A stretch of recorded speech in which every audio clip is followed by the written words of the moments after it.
Bharatiya Janata party Gujarat प्रदेश लघुमती मोर्चा की ओर से और समग्र मुस्लिम समाज की ओर से आज विसर्जन में आए सभी शोभा यात्रा में आए सभी का भव्य स्वागत और मुस्लिम समाज की तरफ से स्वागत और सम्मान किया है। इसी तरह आगे जो ईद मिलादुन नबी और गणपति विसर्जन आ रहा है, पूरे देश में हर रोज उल्लास से यही कौमी एकता का माहौल बना रहे हैं। ऐसे आज हम अल्लाह से दुआ भी करते हैं और यात्रा में आए सभी का भव्य स्वागत और सम्मान करते हैं और आगे भी पूरा कौमी एकता का माहौल बना रहे ऐसे हम दुआ करते हैं।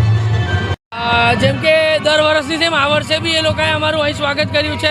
બીજું એક આગળ બી સ્વાગત થાય છે દર વખતે નિમ્મલી મસ્જિદની પાસે।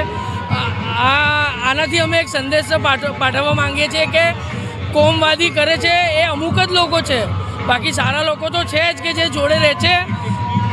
એમના તહેવારોમાં આપણે એમની સાથે રહીએ, એ આપણા સાથે રહે છે, તો આ રીતે હળીમળીને રહીશું તો જ આપણે રહીશું। હા, શું કહો છો?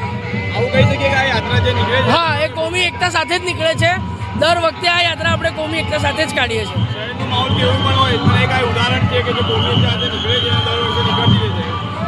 આ આપણે ગણપતિ બાપા એક શહેરનો એક એવા ગણપતિ છે જે એમાં બધું બહુ કહેવામાં આવે છે, પણ દર વર્ષે આ એકતા સાથે જ નીકળે છે અને એવી રીતે જ નીકળશે।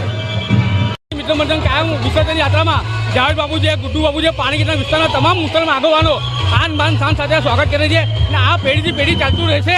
અને બાદો સુધી બાપુ અને ગુડ્ડુભાઈ જેવા સારા માણસો બી છે, એ જૂનગીરનું આન બાન શાન સાથે સ્વાગત કરે છે।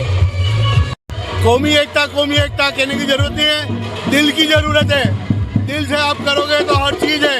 हमारे लिए हर धर्म एक है और हम धर्म एक समझेंगे तो प्यार मोहब्बत बढ़ेगा और प्यार मोहब्बत से हर एक का स्वागत करेंगे।